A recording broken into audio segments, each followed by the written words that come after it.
So good morning, everyone. I'm very excited to be here. Thank you to the organizers for the opportunity. So I work at the IMEGEN, and I'm going to talk about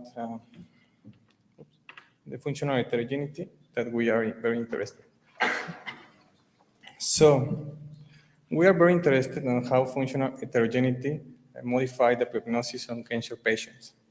We mainly focus on the intratumor heterogeneity that it says that a tumor is not only conformed by just one cellular subtype, and even if it is, all the cells behave differently and respond differently also.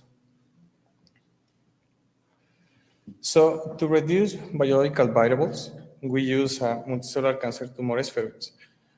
So we have MCF7 clonal cells, okay, that is a luminal A breast cancer cell line. And under orbital incubation, it packs on the spheres. So under this consideration, we also taking into account the geometry of the tumor to analyze the component of heterogeneity. This spheroid grew over time, as you can see in the graph. So this is a representation of a microscopy image.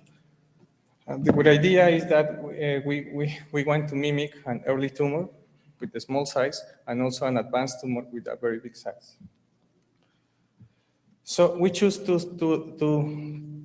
time points. The first one is at the stage 6. At this stage, we are assuming that it's an early tumor, and at day 19, which at this day, the spheroids start developing necrotic course. So we immunostain the spheroid with two markers. At the early stage, Ki67 is mainly overexpressed, and in advanced stage, the marker P27 is overexpressed. So this means that at the day 6, the spheroids were mainly proliferating. As they get older, they start to enter to quiescence. As you can see in the dark, I don't see the pointer. Yeah, as you can see in the darker areas here. So, I'm sorry. Given these results, we want to evaluate the transcriptional landscape in these two time points in order to explore what's the difference between the heterogeneity in the tumor formation. So we use a droplet-based single-cell protocol. I don't going to go in that. For the data analysis, we choose the most overdispersed genes, dimensional reduction, clustering analysis, and for analyzing the results, we mainly perform differential gene expression and enrichment pathway analysis. So here you can see the data plotted in the UMAP space. What is very interesting that you can see is that the data is mixed along all the space. All the triangles and the circles are mixed together. So we use the clustering algorithms, and we found 3 main clusters. You can see different colors. And in the proportion, for example, the cluster A here is conformed mainly by the cells from the day 19. And for example, the cluster C at the very end is conformed mainly around 80% of day 6 cells. The cluster B cells is roughly equally conformed by the 2 samples. So this tells us that despite the temporality of the spheroid, there are similar processes ongoing in the samples. So to give a global characteristic to the enrichment analysis, we built enrichment maps.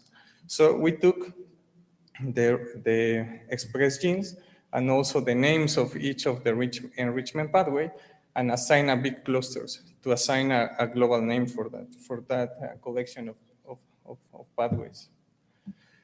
For cluster A results can be summarized in 3 classes. The first one is related to the sphingolipid metabolisms.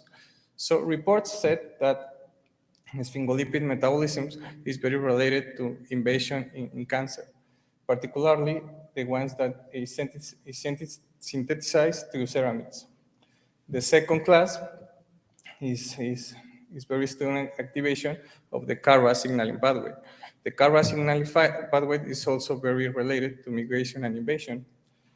And when this pathway is silenced, this process diminishes.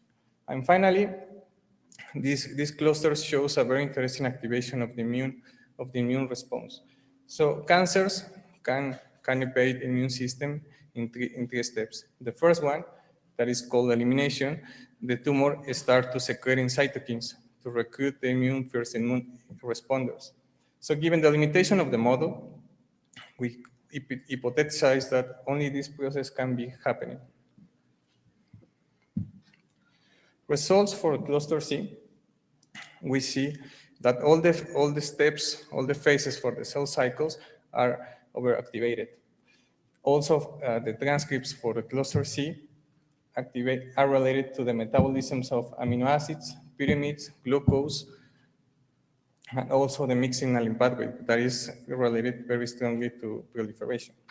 So we look for proliferation markers, and we found that TOP2A and MK67 were overactivated in these clusters. So for cluster B, this cluster was very tricky because it did not enrich a pathway by itself compared with the other two clusters. So we took the strategy to perform a pairwise comparison. So when cluster B is compared to the cluster A, cluster B behaves as a proliferative cluster.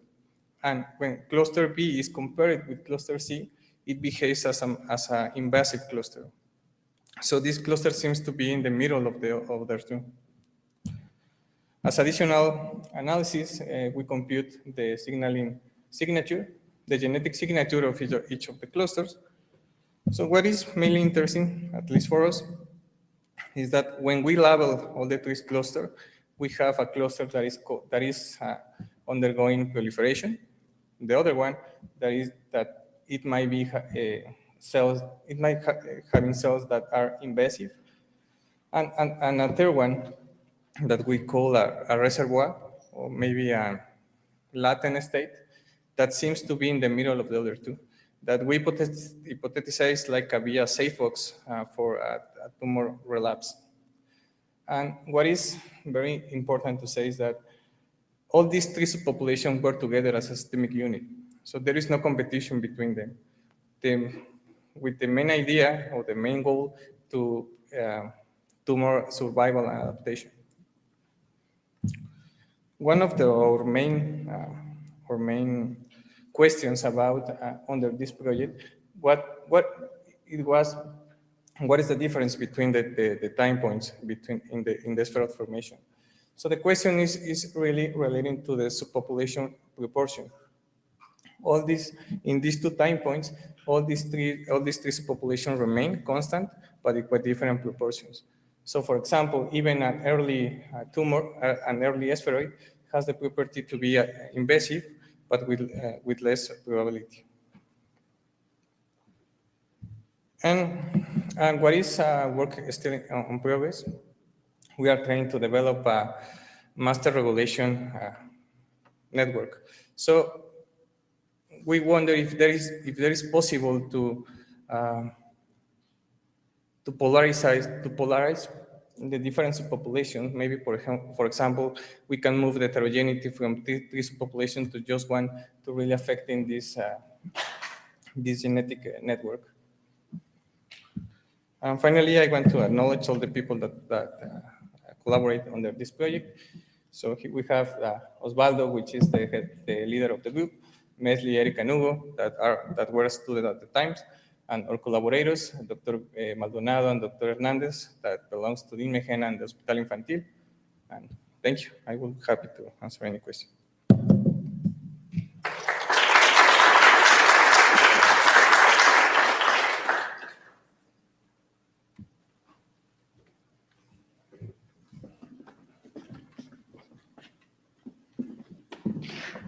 So maybe I got a bit lost, but I didn't really get. So you had different clusters, but they were really based on expression, not really on their location yet. Yeah, that's right. So, and can you go back into So is there a way you can assess how mixed the different clusters were? So whether they are just like the V is only the periphery, or there's actually always a mix around the spheroid? That's a really good question, and the answer is we don't know, because the protocol says that we have the spheroids and these disaggregate the cells. So we don't really know the location, the spatial location of each of the cells. However, we are thinking that maybe the proliferative cells are maybe in the periphery. And for example, the cluster C, that is the reservoir, are deep down and near to the center of the spheroid. But actually, we don't know. So it's really hard to implement, for example, spatial transcriptome here because of the size of the spheroid. So we are trying to dealing with that to know a Q, so the location of each of the cell types.